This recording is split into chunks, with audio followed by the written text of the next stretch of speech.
2006 সাল পর্যন্ত জাতীয় পার্লামেন্টের তুখোর পার্লামেন্টারিয়ান, জাতীয় নেতা, বিএনপি চেয়ারপারসনের সংগ্রামী উপদেষ্টা, জাতীয় বীর জনাব নাজিমুদ্দিন আলম।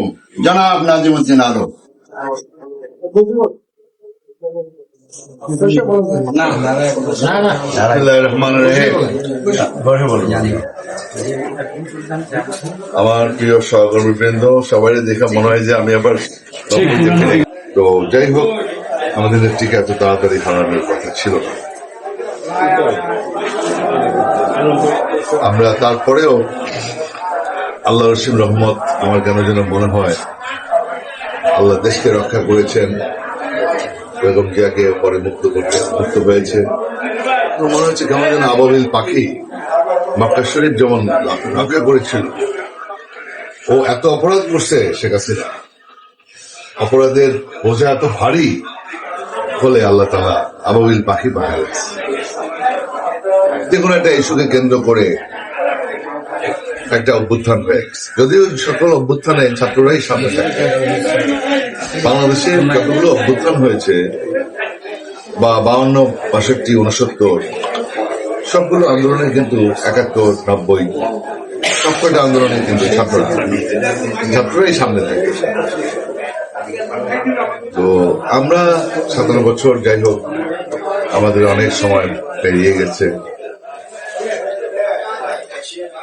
বেগম জিয়ার টাকা 2 কোটি টাকার জায়গায় 10 কোটি টাকা ব্যাংকেও আছে। বেগম জিয়া একটা টাকা তো শুভ করলো না, বিনা দোষে দোষী। মানে দুঃখজনক। যাই হোক, পরবর্তীতে গণঅভ্যুত্থান হলো।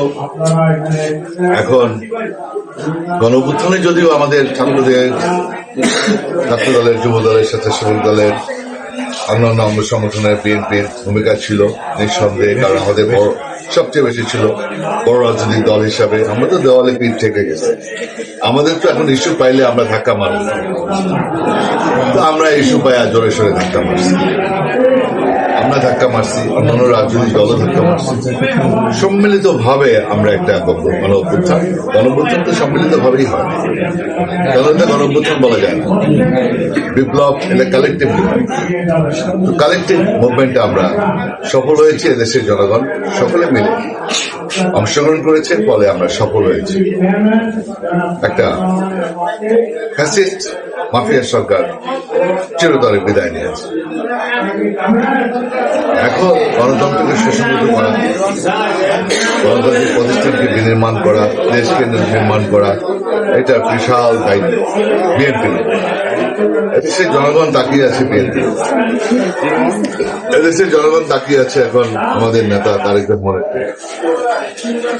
আজকে আমাদের নেত্রী অনেক দিয়েছেন, আমার নেতা জিয়াউর রহমান অনেক দিয়েছেন। এখন আমার নেতা তার দেওয়ার পালা, তার দিয়ে তাকিয়ে আছে 18 কোটি মানুষ। আমার বিশ্বাস উনি যেভাবে আমাদেরকে গাইড করছেন 2 আগস্টের পর থেকে, এবং তার যে বক্তব্য, বডি ল্যাঙ্গুয়েজ ভেরি পজিটিভ।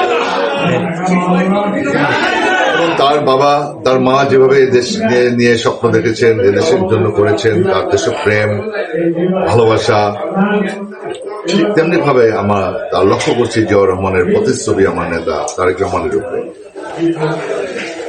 ওনার যে বক্তব্য প্রতিহিংসা নয়, বিভাজন নয়, আমরা দেশটাকে আবার গড়ে তুলব। এনাফ ইজ এনাফ, যথেষ্ট হয়েছে, আর না।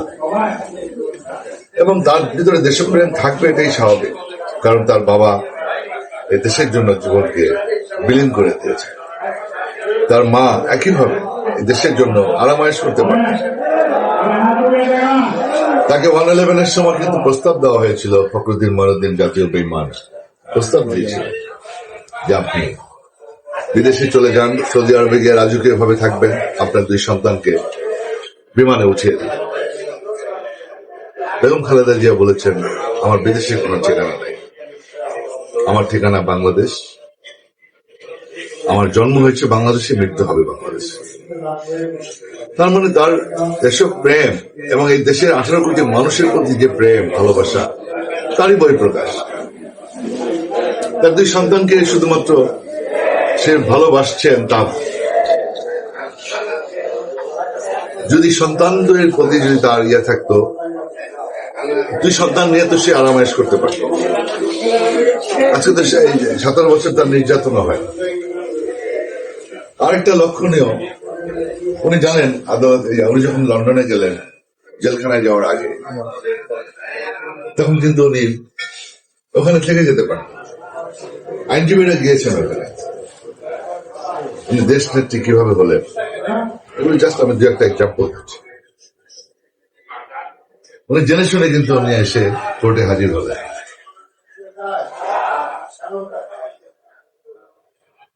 পালিয়ে থাকলেন, ফেস করলেন, ল ফেস করলেন, আইন ফেস করলেন। যাই হোক, ভেতরে গেলেন, তারপরে আসলেন আবার জুলাই আগস্টের পরে। এখন এই যে তার দেশত্ববোধ, দেশপ্রেম, এটা তার সন্তানদের ভিতরে জাগ্রত হবেই। এই বাংলাদেশ আমার, এই বাংলাদেশ আমার বাবা স্বাধীন করছে, এই বাংলাদেশে আমার মা এই করছে, আমার কি করা উচিত। উনি ওখানে বসে, সুদূর প্রবাসে বসে কিন্তু অনেক পরিকল্পনা করেছেন। যেহেতু ইউরোপে ছিলেন, এই দেশটাকে কিভাবে, দেশের জনগণের চাহিদা কি বুঝতে পারেন। উনি কিন্তু জানেন, উনি যখন ঢাকা বিশ্ববিদ্যালয়ের ছাত্র, আমাদের কাছে বিভিন্ন সময় মেসেজ দিয়ে যেত, ম্যাডামের মেসেজ আমাদের কাছে পাঠিয়ে। সে কিন্তু ওই আমাদের ওই সময় থেকে কিন্তু আমাদের রাজনীতির সাথে সে সম্পৃক্ত।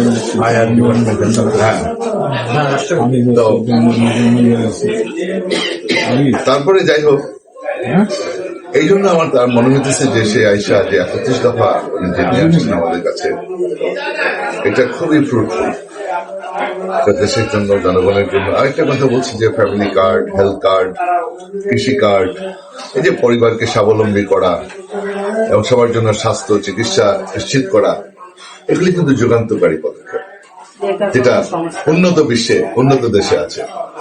যারা বাইরে ছিলেন, বিদেশে ছিলেন, আপনারা জানেন।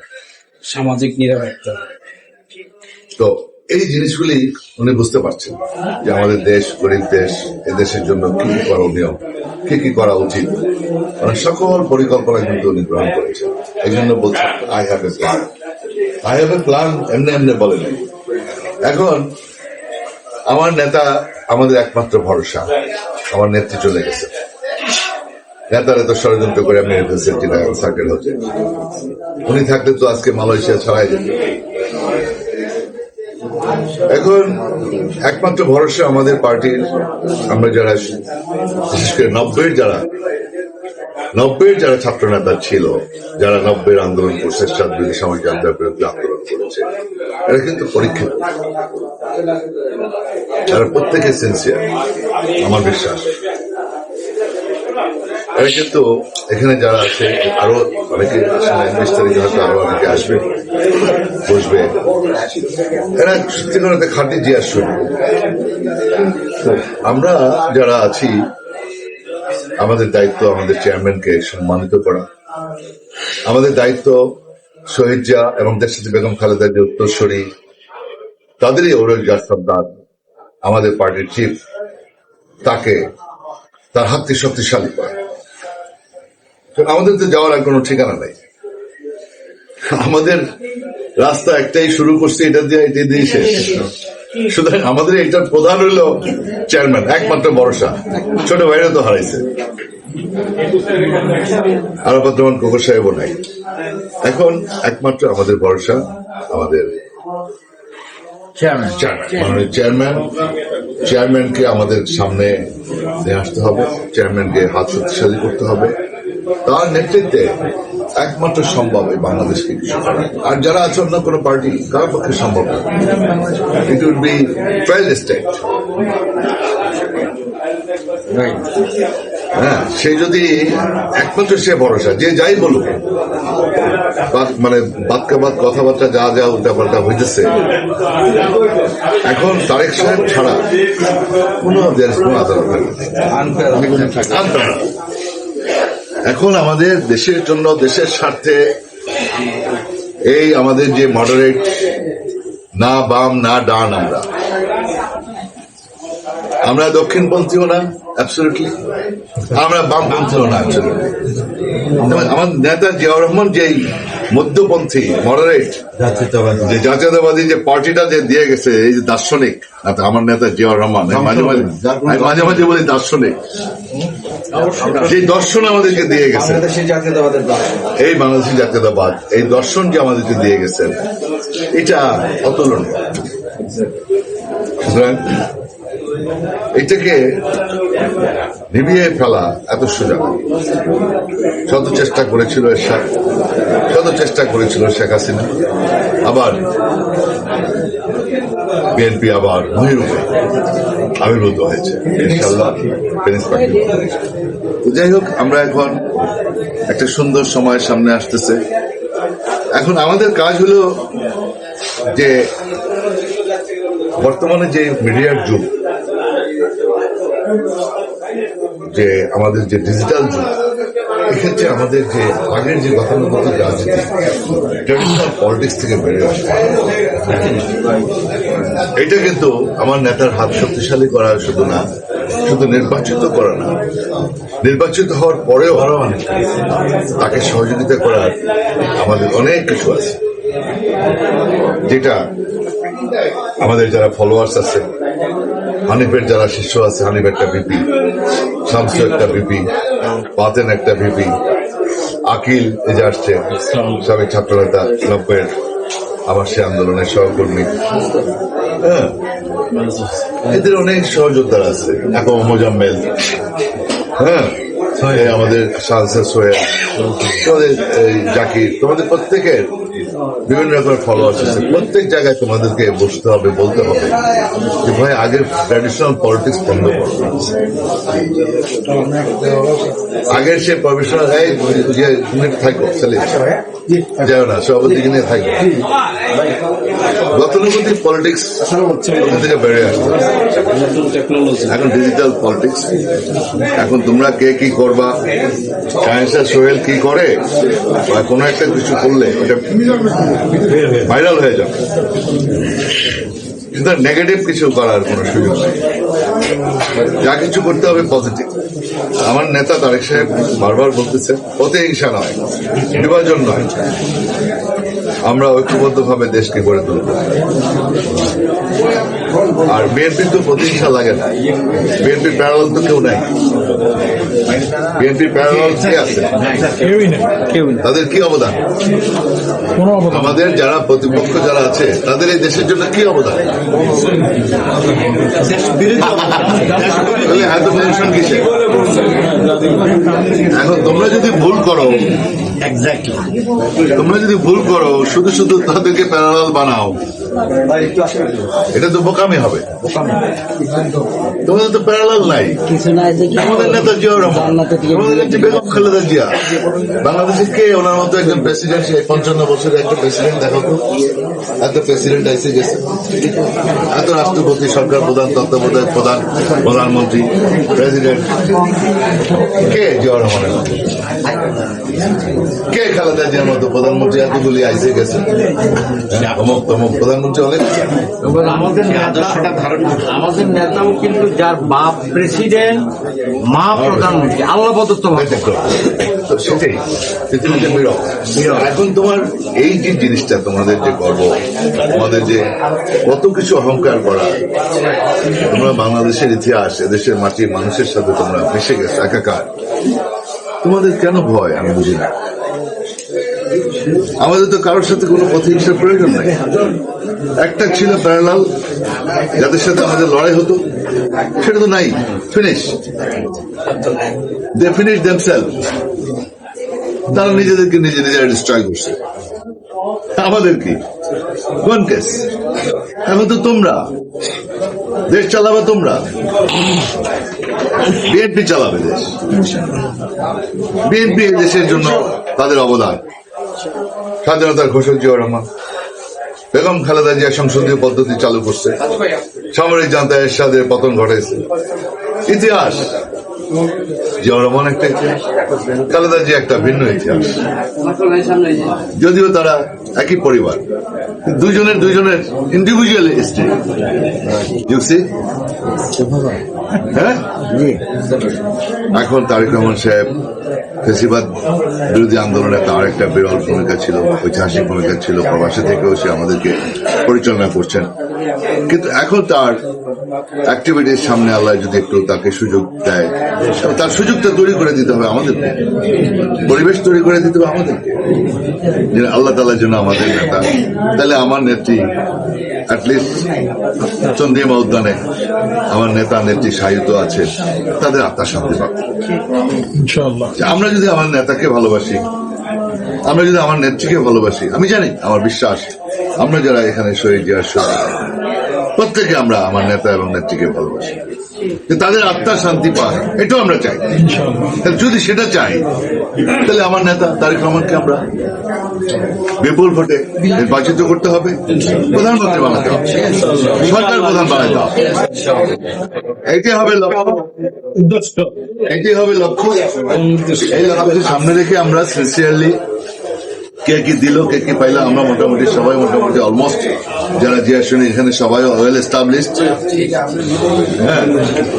হ্যাঁ, আমি বলতেছি আমরা যে ওয়েল এস্টাবলিশড, এখানে আমরা দলের প্রতি যে আমাদের কমিটমেন্ট, সেই কমিটমেন্ট অনুযায়ী আমরা কাজটা করব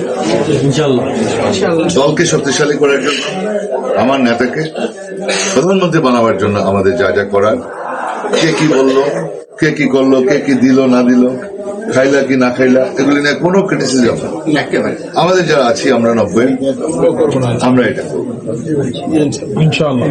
ঠিক আছে? এটা আমরা, আমি যখন আজকে বলি আমার আজকে ভাই আপনি তাই করলেন সে করলেন, আজকে কম্বল দিয়ে আসলেন, তুমি দেখো আমাকে যখন ম্যাডাম যেখানে নির্বাচনে যেখানে পাঠাইছে, যেখানে ম্যাডাম দায়িত্ব দিচ্ছে, লালমোহনের সমন্বয়কারী করছে, আমার যেখানে দায়িত্ব দেয়, আমি কখনো প্রার্থীকে এটাই হওয়া উচিত। প্রার্থীকে ট্রেন দিয়ে না, আমি আমার ওয়েতে আমার স্টাইলে আমি আমার টিম নিয়ে কাজ করি, ঠিক আছে? তো আমার সবচেয়ে ভালো লাগছে যে তোমরা 90 যারা আছো সবাই আগ্রহ প্রকাশ করছো, অনেকেই তালিকাভুক্ত হয়েছো, সবাই কাজ করতে চাও। এখানে তোমরা যারা 90 সামনে আন্দোলন করছো, সবাইকে নিয়ে আমরা টিম করবো। ধরো 4টা থানা, 4টা, হ্যাঁ 5টা না 4টা, বাসানটেক, ক্যান্টনমেন্ট, গুলশান বনানী, ক্যান্টনমেন্ট, বাসানটেক, 4টা, আমি জানি 4টা থানা। তাহলে এই 4টা থানার ভিতরে আমরা আমাদের যে মোটামুটি যারা আছে, আরো হয়তো কিছু আসতে পারে, আমরা ইনক্লুড করবো, যা আছে থাকবে, আরো যারা আছে ইনক্লুড করবো।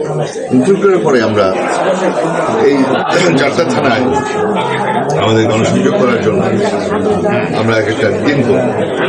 20 তারিখে একটা আমরা বৈঠক করতেছি, একটা মত বিনিময় সভা হবে, সেখানে আমরা মোটামুটি একটা চেষ্টা করবো টিম করার। এখানে আমরা ধরো 20টা বা 30টা টিম করলাম, ধরো 8-10 জন নিয়ে টিম করলাম। ধরো শাহানশাহ সোহেলের নেতৃত্বে একটা টিম করলাম, আকাম মজুমের নেতৃত্বে একটা করলাম, এভাবে জাকিরের নেতৃত্বে একটা করলাম, হানিফের নেতৃত্বে একটা করলাম।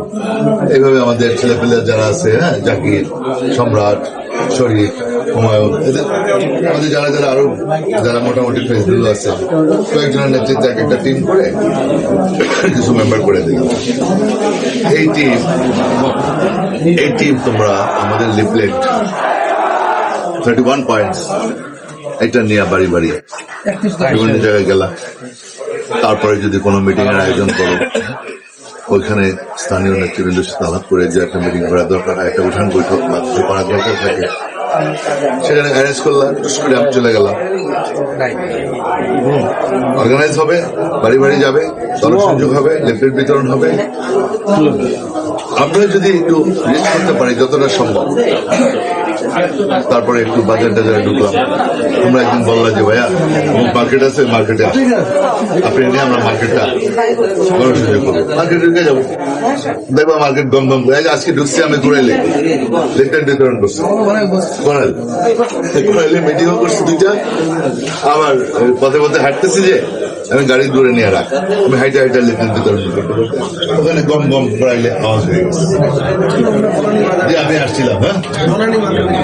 হ্যাঁ, পরের মার্কেটে যেতে হবে, গম গম আওয়াজ হবে যে সাবেক এমপি আসছে, অবকাশ।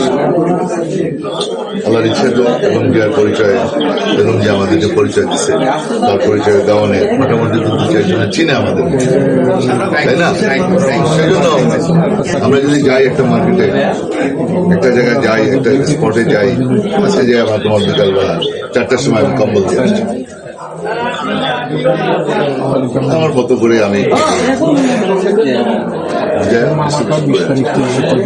এই জাস্ট পছন্দ, আবার যদি কাল পরশু আরেক জায়গায় এই কর্মসূচিগুলো থাকবে। সবচেয়ে বড় কথা হলো যে আমাদের টিম তৈরি করতে হবে ইয়ে করে, মেনলি আমার জনসংযোগটা। আমাদের এই ছেলেপেলেরা যদি যায়, এটা মানুষ খুশি হবে। আবার আনইমপ্রেসিভ ছেলেপেলেরা যদি যায়, ভোট আরো কমে যাবে। সোহেল সহ যদি কিছু ছেলেপেলে তোমরা যদি যাও কয়েকজন